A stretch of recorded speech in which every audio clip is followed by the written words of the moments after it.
नमस्कार। अक्षर ज्योतिष में आपका स्वागत है। मैं पिंकी अग्रवाल, ज्योतिष विशारद। ज्योतिष के इस चैनल में हम सरल और रुचिकर ढंग से ज्योतिष का पठन पाठन कर रहे हैं। तो इसमें अभी हमने पहले पढ़ा था कि स्थिर कारक कौन कौन से होते हैं। जैसे कि हमने प्लैनेट्स का पढ़ा कि भाई सूर्य किस चीज़ का स्थिर कारक है, पिता का है या चंद्रमा माता का है या गुरु हमारा गुरुजन का है, संतान का भी स्थिर कारक है। इस तरह से हमने हाउसेस का भी पढ़ लिया था कि कौन कौन से हाउस में क्या क्या कारकत्व आते हैं, ठीक है। और हमने राशियों का भी पढ़ लिया था कि राशियों के क्या गुणधर्म हैं, है ना। तो ये थे हमारे स्थिर कारक। अब आज पढ़ने जा रहे हैं हम चर कारकों के बारे में। चर का मतलब होता है मूव करना, जैसे है ना। राशियाँ भी तो है ना, चर राशियाँ, स्थिर राशियाँ, द्विस्वभाव राशियाँ। तो चर राशि जो होती है, चर मतलब चलायमान, मूवमेंट वाली। तो अब ये जो चर कारक होंगे ना, ये चर कारक भी मूवमेंट वाले होंगे। अब इनका मूवमेंट कैसे होगा कि ये हर कुंडली में अलग अलग हो जाएंगे। तो वो क्यों होगा, तो एक महर्षि जैमिनी थे, तो वो भी महर्षि पराशर के ही शिष्य थे। महर्षि पराशर के शिष्य मैत्रेयी थे, जैमिनी थे। तो ये जो जैमिनी ऋषि थे, उन्होंने पराशरी ज्योतिष तो पढ़ा ही, वैदिक ज्योतिष तो पढ़ा ही, और उसमें ही उन्होंने और ज़्यादा स्टडी करके अपनी एक अलग ब्रांच निकाली, ज्योतिष का एक अलग विधा निकाली, जिसका नाम कहलाया जैमिनी ज्योतिष। तो जैमिनी शास्त्र में उन्होंने कुछ अलग ही तरीके से गणना की। हालांकि जैमिनी ज्योतिष जो है वो भी वैदिक ज्योतिष पर ही आधारित है। वैदिक ज्योतिष को हम इग्नोर नहीं कर सकते। वैदिक ज्योतिष को साथ में लेते हुए, उसके सिद्धांतों को लेते हुए साथ साथ ही जैमिनी सिद्धांत चलते हैं। जैसे मतलब अगर मान लीजिए कोई वैदिक ज्योतिष से कैलकुलेशन करता है और उसको जैमिनी का भी ज्ञान है, तो फर्दर कंफर्मेशन के लिए कि भाई इस वैदिक से हमने ये फार्मूला या ये बात निकाली है या ये हमने रिजल्ट निकाला है, तो हम उसको जैमिनी से भी कंफर्म कर सकते हैं। हालांकि जिन लोगों की जैमिनी पे बहुत अच्छी पकड़ भी हो जाती है, तो वो कई बार जैमिनी से भी रिजल्ट निकालते हैं, ठीक है। तो अब ये जो चर कारक है ना, ये हमारे कुछ कुछ जगहों पे बहुत काम आते हैं। जैसे खास करके मैरिज के समय हम लोग जो है ना, धारक कारक का बहुत प्रयोग करते हैं, धारा कारक का। तो पहले तो हम समझ लें कि चर कारक हैं क्या और ये बनते कैसे हैं। तो एक तो पहली बात है कि चर कारक हैं, ये पराशरी ज्योतिष की तरह से ये स्थिर नहीं है कि सूर्य है तो वो पिता का कारक है, या चंद्रमा माता का, या मंगल छोटे भाई बहनों का, या गुरु बड़े भाई बहनों का। तो वो तो स्थिर कारक हो गए हमारे, है ना। इसमें क्या होगा कि जैसे हमारे पास कोई कुंडली है, कोई भी कुंडली हो, किसी की भी हो, एक हमने कुंडली यहाँ पर कर्क लगन की बना दी है। तो जो ये चर कारक होते हैं किस पे बेस्ड होते हैं, भोगांशों पे। भोगांश मतलब डिग्रीज, प्लैनेट की डिग्रीज के आधार पे। अब ये नेचुरल है, इसीलिए ये मूव कर जाएंगे। मान लीजिए किसी की कुंडली में सूर्य 5 डिग्री का है, तो और बाकी प्लैनेट ज़्यादा डिग्री के हैं, तो वो उसको कारकत्व बदल जाएगा उसका, है ना। ये अभी हम बताएंगे कैसे बदल जाएगा, क्या होगा, क्या इसका लेवल होता है। तो चर कारक का पहले तो मतलब ये है कि ये हर कुंडली में अलग अलग हो जाएंगे। तो जैसे अब पिता का कारक कौन बनेगा, ये हम अब यहाँ पर देखेंगे। या हमारा अपना कारक कौन बनेगा, हमारा आत्मा कारक कौन बनेगा, हमारा अमात्य कारक कौन बनेगा, वो हमको सलाह मशवरा देने वाला, या हमारे धन का देने वाला कौन प्लैनेट बनेगा, या हमारा पत्नी का, जैसे वहाँ तो पत्नी का कारक शुक्र है ना, और पति का कारक गुरु है, तो वो स्थिर कारक हैं। ये इसमें गड़बड़ होगी, इसमें सब कुछ अलग अलग होगा। तो कोई बात नहीं, देख लेते हैं चर कारक क्या होते हैं। तो ये चर कारक जो होते हैं वो भोगांश के आधार पर होते हैं। तो इसमें सबसे पहले जो होता है ना, वो एके होता है। एके, अब एके क्या है, आत्मा कारक।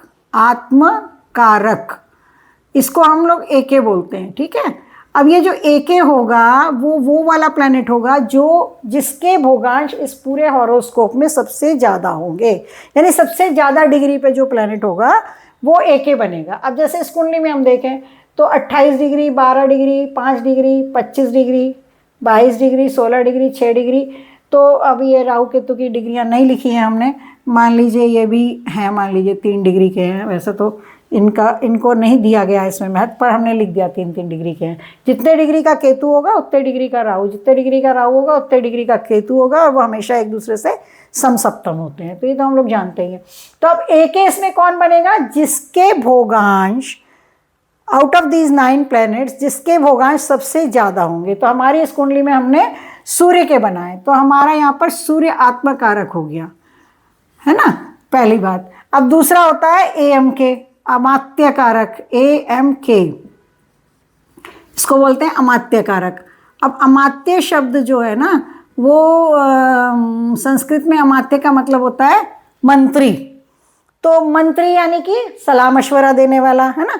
तो अब हमारे वहाँ पर हमारे गुरु और शुक्र थे अमात्य, और यहाँ पर कौन हो जाएगा, यहाँ पर जो सेकंड डिग्री वाला प्लैनेट होगा, जिसकी सेकंड नंबर की डिग्री होंगी, वो अमात्य कारक का काम करेगा। तो अब हमारे इसमें 25 डिग्री मुझे दिख रही है जो इसके बाद है नेक्स्ट, है ना। तो ये बुध हमारा अमात्य कारक बन गया यहाँ पर। अब बुध अमात्य कारक बन गया तो ये काम क्या करेगा, ये भी समझते चलते हैं कि जैसे सूर्य एके बन गया तो सूर्य हमारी पूरी पर्सनालिटी को, ये हमारा एक तरह से लग्नेश हो गया। आत्मकारक प्लैनेट जो होगा वो हमारा एज ए लग्नेश बिहेव करेगा। यहाँ तो इस कुंडली में यहाँ पे लगा हुआ है, तो इससे कंफ्यूज नहीं होना कि ये लगन में बैठा इसलिए हमने बोल दिया है, नहीं। इसके भोगांश चूंकि सबसे ज़्यादा हैं इसलिए ये आत्मकारक प्लैनेट बना, और जो भी प्लैनेट आत्मकारक बनेगा वो हमारी पूरी पर्सनैलिटी को रिप्रेजेंट, यानी कि वह लग्नेश की तरह बिहेवियर करेगा। और जो अमात्य कारक बनेगा, जैसे इसमें बुध बन रहा है, तो वो हमारे लिए सेकंड हाउस से रिलेटेड जो फल होंगे वो देने चाहेगा, ठीक है। इसी तरह से फिर भ्रातृकारक, ये थर्ड हाउस हमारा क्या होता है, छोटे भाई बहनों का है ना, तो ये बीके ये भ्रातृकारक बोलते हैं इसको। भ्राता होता है ना, भ्रातृ ये वाला भ्रातृकारक, भाई से रिलेटेड है ये शब्द। भ्रातृ माने भाई होता है। थर्ड हाउस के रिजल्ट देने के लिए जैमिनी शास्त्र में हम इसमें थर्ड डिग्री जो जिसकी लेवल के अकॉर्डिंग थर्ड आ जाएगी, किसकी आ रही है, हमारी शुक्र की आ रही है, क्योंकि ये 28 25 नहीं गुरु की आ रही है, गुरु 22 डिग्री का। तो हमारा बीके यहाँ पे कौन बन जाएगा, गुरु बन जाएगा। यानी कि छोटे भाई बहनों से रिलेटेड या बड़े भाई बहनों से रिलेटेड, क्योंकि ये कुंडली ना ऐसे आधी बटती है, इस कुंडली को ना ऐसे ऐसे बांटते हैं, ऐसे करके ऐसे हाफ। तो इधर के बनेंगे ए के, एम के, बी के, एम के, पी के, जी के और डी के, ऐसे बनता है। तो ये बी के भातृकारक हो गया, तो यहाँ पर गुरु बन गया। तो गुरु हमें बताएगा इधर का और इधर का दोनों जगह का। अब आ गया हमारा चौथा हाउस। चौथे हाउस में एम के बोलते हैं इसको।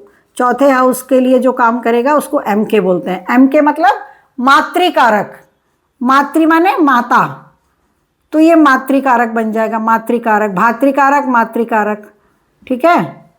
तो ये मातृकारक अब हमारा कौन बन जाएगा, यहाँ पे एम के कौन बनेगा, 22 डिग्री के बाद था 16 डिग्री, तो हमारा मातृकारक बन जाएगा इसमें शुक्र, ठीक है। अब इसके बाद पंचम पी के, ये हो गया पुत्र कारक, इसको बोलते हैं पी के, ठीक। इसको बोलते हैं एम के, मातृकारक को एम के, पी के पुत्र कारक को। अब पी के कौन बनेगा, शुक्र से कम डिग्री किसकी है, शुक्र के बाद किसकी डिग्री है, शनि की है, 6 डिग्री, तो शनि बन जाएगा इसमें पुत्र कारक हमारा, ठीक है। कारक बदलते जा रहे हैं, देख लीजिए, है ना। शनि यहाँ पुत्र कारक बन गया। अब ये छठा भाव, यहाँ पर जो छठे भाव के जो फल देगा उसको बोलेंगे ज्ञाति कारक। ज्ञाति कारक, जी के, ज्ञाति कारक होगा वो उसका नाम होगा जी के। जी के से हमारे शत्रुओं का पता चलेगा, शत्रु कैसे हैं, हमारे रोग कौन से हो सकते हैं, हम कर्जा लें कि ना लें, तो वो जी के को देखना पड़ेगा। जी के भोगांश कहाँ पे होंगे, छठे नंबर के होंगे जीके के भोगांश। तो शनि के बाद भोगांश किसके कम है, मंगल के, तो हमारा जीके बन गया यहाँ पर मंगल। तो मंगल से हम डिसाइड करेंगे कि कैसा कर्ज लेने की सिचुएशन है, नहीं है, लोन लिया जाए ना लिया जाए, है ना। शत्रु कैसे होंगे नहीं होंगे, बलवान होंगे, जो भी हमें डिसाइड करना है तो वो जीके से डिसाइड होता है। उसके बाद आ जाता है सप्तम भाव। सप्तम भाव को बोलते हैं डीके, इसको बोलते हैं, इसमें इसका जो रिजल्ट बताएगा ना वो डीके होगा। डीके यानी दारा कारक। दारा माने पत्नी होता है संस्कृत में, तो दारा कारक होता है ये, दारा कारक। अब ये डीके होता है। तो अब जैसे क्या होता है ना, कई बार हम लोग मैरिज का टाइम निकाल रहे हैं या मैरिज की दशा को समझने की कोशिश कर रहे हैं कि भाई मैरिज की दशा चल रही है कि नहीं चल रही है। तो अगर हम उधर से भी निकालते हैं, ऐसा नहीं कि उधर से नहीं निकालेंगे। अब जैसे हमारी सप्तमेश की दशा लग जाए, शनि की महादशा लग जाए, शुक्र की अंतर्दशा लग जाए क्योंकि ये सप्तम भाव में बैठा हुआ है, सूर्य की दृष्टि पड़ रही है उसका आ जाए, या यहाँ से शनि की दृष्टि आ रही है दसम तो शनि का आ जाए, या फिर यहाँ का जो लॉर्ड है, कुटुंब बढ़ता है ना जब शादी होती है तो कुटुंब कारक की दशा में भी शादी हो जाती है तो इसकी दशा आ जाए, या पंचम प्रेम का भाव है, लव मैरिज का भी भाव होता है पंचम, यहाँ के मालिक की दशा आ जाए, अंतरदशा खास तौर से, ठीक है। इसी तरह से लाभ भाव की, लाभ यानी मैरिज का लाभ, तो यहाँ के की प्लैनेट की, तो ये हम लोग पैरामीटर्स जो होते हैं हॉरोस्कोप जब पढ़ते हैं तो हमें ये सब थोड़ा सा माइंड में रखना होता है कि खाली ऐसा नहीं है कि सप्तमेश की महादशा में ही शादी होगी, या केवल गुरु की महादशा में शादी होगी, या केवल शुक्र की में, इवन राहु को कहते हैं, राहु को ब्याहू कहते हैं, राहु को ब्याहू कहते हैं, ब्याहू मतलब ब्याह कराने वाला। तो अब राहु की महादशा लग रही होगी तो अब आप तो बोलोगे राहु तो यहाँ बैठा है, हालांकि राहु की तो एक दृष्टि यहाँ आ रही है सप्तम भाव पे, तो अगर एक दृष्टि राहु की सप्तम भाव पे आ रही है, शुक्र पे आ रही है तो बहुत ही फेवरेबल है, फिर तो राहु पक्का में शादी करा देगा अगर सही टाइम पे राहु की दशा मिल जाए तो, है ना। तो ये चीज़ें देखने की होती हैं। तो अभी क्या होता है कि मान लीजिए हमें वो सब मिल भी रहा है तो हम फर्दर कन्फर्मेशन के लिए लगाएंगे कि क्या डीके की दशा तो नहीं मिल रही है। अब डीके कौन है हमारा, यहाँ पे डीके बना था हमारा 5 डिग्री का, मंगल बना है ना। ज्ञाति कारक कौन बना है, शनि बना हमारा 6 डिग्री का, तो ये बना पुत्र कारक बन गया था, ठीक है। अब ज्ञाति कारक बना 5 डिग्री का मंगल, और दारा कारक बना उससे कम डिग्री का कौन है, अच्छा इसमें 12 डिग्री का ये रह गया बीच में हमारा। शुक्र के बाद चंद्रमा बनेगा, शुक्र के बाद यहाँ पर पीके जो बनेगा ना ये चंद्रमा बनेगा, क्योंकि चंद्रमा 12 डिग्री का है, ठीक है। ये थोड़ी मिस्टेक हो गई है, चंद्रमा यहाँ पर 12 डिग्री का है तो ये बनेगा, और चंद्रमा से कम डिग्री है 6 डिग्री, तो यहाँ पर ज्ञाति कारक जो बनेगा वो मंगल बन जाएगा, ये शनि बन जाएगा, शनि बन जाएगा, और दारा कारक इस कुंडली में बन जाएगा मंगल, क्योंकि इसमें राहु केतु को नहीं लेते हैं, ठीक है। तो ये मंगल आ गया 5 डिग्री का। अब ये बाकी प्लेनेट के मुकाबले इसकी डिग्री सबसे कम है, राहु केतु को कंसीडर नहीं किया जाता है ना। तो अब ये मंगल आ गया, तो मंगल जो है अब ये देखा जाएगा कि मंगल की दशा आ रही है क्या, मंगल का अंतर प्रत्यंतर आ रहा है, और मंगल का गोचर हमें क्या फेवर कर रहा है ना। तो इस तरीके से देखा जाता है। तो ये हमारे चर कारक हैं। अब ये हर कुंडली में बदल जाएंगे, जिस कुंडली में हाईएस्ट डिग्री का मान लीजिए मंगल है तो वहाँ एक मंगल बन जाएगा, किसी कुंडली में हाईएस्ट डिग्री का गुरु है तो वहाँ एक गुरु बन जाएगा। तो बदल गया ना, मतलब कारक बदल गए, आत्मा कारक कभी सूर्य बनेगा, कभी मंगल बनेगा, कभी शनि बनेगा, कभी राहु नहीं बनेगा, सॉरी केतु भी नहीं बनेगा, शुक्र सूर्य चंद्र मंगल ये बाकी के 7 प्लैनेट बनेंगे। तो बनेंगे कब, जबकि हाईएस्ट डिग्री होगी। तो जिसकी हाईएस्ट डिग्री होगी उसको एके बोलेंगे, वो हमारी पर्सनालिटी को बताएगा, हमारे स्वास्थ्य को बताएगा। एक तरह से जैमिनी शास्त्र में एके हमारा लग्नेश होता है। इसी तरह से धन देने वाला प्लैनेट अमात्य कारक बनेगा, AMK बनेगा। इसी तरह से माँ माता मातृभूमि या विदेश आदि का देखना होगा तो हम MK को देखेंगे, जॉब का देखना होगा तो भी MK को देखेंगे, क्योंकि ये कुंडली ना ऐसे आधी होती है, मतलब AK यहाँ का मालिक है तो AMK यहाँ का है, फिर यहाँ का मालिक कौन बनेगा, BK भ्रातृ कारक, क्योंकि यहाँ का है तो यहाँ का भी हो गया, यहाँ का MK दोनों जगह का, ठीक है। यहाँ का PK तो यहाँ का भी PK, फिर यहाँ का ज्ञाति कारक तो यहाँ का भी ज्ञाति कारक, और यहाँ का दारा कारक। तो दारा कारक और लग्न AK और DK आमने सामने रहेंगे, मतलब AK यहाँ के बारे में बताएगा, DK यहाँ के बारे में बताएगा, और बाकी जो है वो डबल बताएंगे, ठीक है। तो MK को इसीलिए कंसीडर करा जाता है कि MK जॉब का भी बताता है, सुख भाव का भी बताता है। तो जैमिनी ने इस तरह से लिया, उन्होंने कहा कि भाई स्थिर कारक तो हम लेंगे ही वहाँ से, जैसे अब हमारे पराशर में सूर्य स्वास्थ्य का कारक है, हमारी आँखों का, बालों का, हड्डियों का कारक है, हमारे पिता का कारक है, सरकार का कारक है, गवर्नमेंट जॉब का कारक है, प्रशासनिक अधिकारी बनाने का कारक है, तो सरकार से लाभ देने का कारक है, तो वो वहाँ स्थिर कारक है सूर्य। और यहाँ पर हमारा इस हॉरोस्कोप में ये AK बन गया है, ठीक है। तो AK, AMK, BK, MK, PK, GK और DK तो सब जगह लगा सकते हैं, ऐसी कोई बात नहीं है। जैसे किसी कुंडली में AK, AMK की युति हो तो ये माना जाता है कि भैया बंदा अच्छा धन वगैरह कमाएगा, इसका काम अच्छा चलेगा। तो इसी तरह से PK किसी का जो है वेल प्लेस्ड है, अब जैसे हमारा PK इसमें चंद्रमा है, कुटुंब भाव में ही बैठा हुआ है तो अच्छा माना जाएगा। कि भाई संतान का है या शिक्षा का है और प्राथमिक शिक्षा में बैठ गया तो शिक्षा शुरुआत में ही अच्छी दे देगा, और जब बेसिक अच्छा हो जाएगा तो हमारी शिक्षा अच्छी हो जाएगी। इस तरह से डीके कौन सा प्लैनेट बन रहा है, अगर हमारा डीके जैसे अभी अब मंगल बन रहा है तो मंगल थोड़ा एग्रेसिव प्लैनेट है, तो फिर ज़रूर से कंसीडर करो कि भाई कहीं मंगली योग भी तो नहीं बना रहा है या कुछ और तो नहीं है। या अब डीके मंगल बन गया तो हो सकता है कि पार्टनर जो है आपका थोड़ा सा मंगल जैसे स्वभाव का हो, है ना। ये चीज़ें देखने में आती हैं, तो ये फर्दर स्टडी करते हैं हम लोग इसकी तो फिर बहुत सारी चीज़ें निकल के आएंगी। इस तरह से इसमें उपपद वगैरह भी निकाला जाता है, पर आज हम अभी चर कारक को ही ले रहे हैं खाली, है ना। और उसके अलावा हम आज थोड़ा सा इंट्रोडक्शन लेंगे प्रश्न कुंडली का, कि क्या होती है प्रश्न कुंडली या क्यों ज़रूरत पड़ती है प्रश्न कुंडली की। तो एक शब्द यहाँ पर लिख ही लेते हैं प्रश्न के बारे में, क्योंकि इसके बारे में बहुत मतलब ये होता है जैसे कि बहुत सारे लोगों के पास अगर अपना हॉरोस्कोप ही नहीं है, मान लीजिए किसी का कभी कभी होता है ना कि सही समय नहीं है या है ही नहीं है, कुछ भी नहीं है, उस वक्त नहीं पेरेंट्स ने नोट किया, बता नहीं पाए, या अनफॉर्चुनेटली कोई ऐसा था नहीं कि जिसने नोट किया हो, तो तब ये प्रश्न कुंडली लगाई जाती है। उसका तरीका ये होता है कि जैसे मान लीजिए जैसे एक जातक का जन्म होता है तो उस वक्त जो आकाश का मानचित्र होता है, ग्रहों का, नक्षत्रों का, राशियों का, वही हमारी हॉरोस्कोप बन जाती है। जन्म कुंडली जिसे बोलते हैं ना, फ़ोटो खींच गई जैसे एक तरह से उस टाइम की पर्टिकुलर समय की आकाश के नक्शे की हमने फ़ोटो खींची तो वो बन गई हमारी जन्म कुंडली, ठीक है।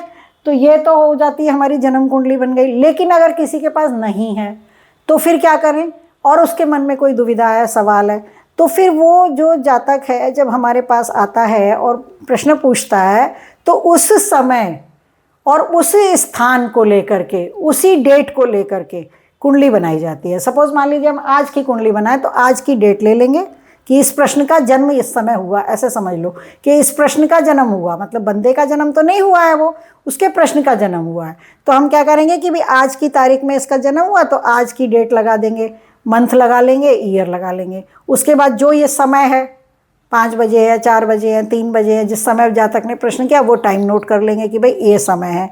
और जिस स्थान पर बैठकर हम काम कर रहे हैं, जहाँ पर वो प्रश्न आया है, वही माना जाएगा कि इस जगह प्रश्न का जन्म हुआ। ऐसा नहीं है कि आपको किसी ने अमेरिका से फ़ोन करा कि साहब हमारा ये सवाल लगा दो, तो आप अमेरिका की कुंडली नहीं बनाओगे, अमेरिका को बर्थ प्लेस के तौर पे नहीं लोगे। आप जिस शहर में जो कैलकुलेटर बैठा हुआ है, जो हमारा ज्योतिष है या जो कैलकुलेशन करने वाला व्यक्ति है या पंडित है या ज्योतिष है या एस्ट्रोलॉजर है, जो भी हमें कहना है वो हम कहें, वो जहाँ पर बैठे हुए हैं वहाँ पर जब प्रश्न आया, बेशक उन्होंने 3 दिन पहले डाल दिया है कंप्यूटर पे या 3 दिन पहले डाल दिया है मोबाइल पे, तो वो भी डेट नहीं ली जाती है। जिस वक्त आपके सामने प्रश्न आया, जब आप कैलकुलेट करने बैठे हुए, तो वो टाइम लिया जाता है, ठीक है।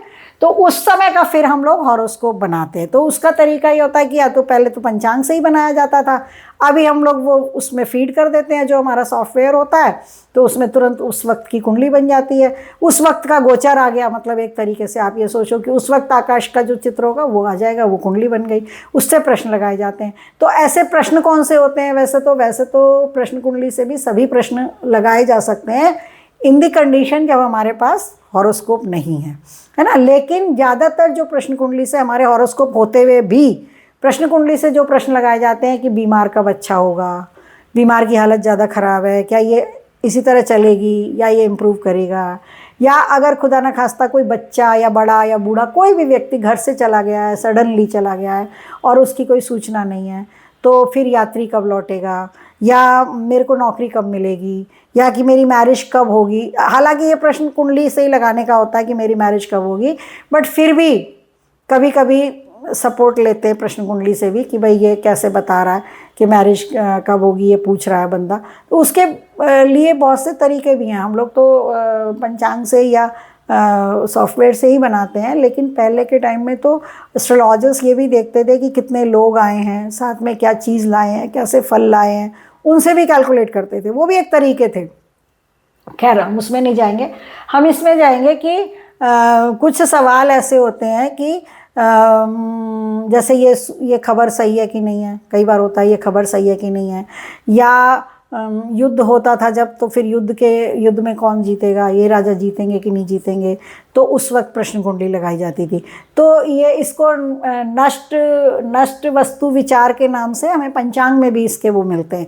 अब इसमें क्या होता है ना, खोया पाया की भी होती है, जैसे बंदा चला गया तो उसकी भी होती है, और खुदा ना खास्ता हमने कोई चीज़ रख के भूल गई, जैसे कई बार होता है ना, इंपॉर्टेंट डॉक्यूमेंट्स रख दिए हमने और बहुत संभाल के रख दिया और अब बिल्कुल दिमाग से निकल गया, या लॉकर की चाबी रख दी, मतलब लॉकर की चाबी रख दी है, अब चले गए हैं, जहाँ पे जॉब करते थे वहाँ से चले गए, वहाँ से आ रहे हैं 3 साल 2 साल के बाद आ रहे हैं, और बस अब तो दिमाग से उतर गया कि लॉकर की चाबी कहाँ रखी हुई थी। तो उस वक्त अगर कोई पूछे कि भाई मेरी लॉकर की चाबी मिल नहीं रही है, अब नेचुरल है, ये खोई तो है नहीं, पर अब ये कहाँ है, कैसे है, क्या है, तो प्रश्न कुंडली से इसको लगाया जा सकता है।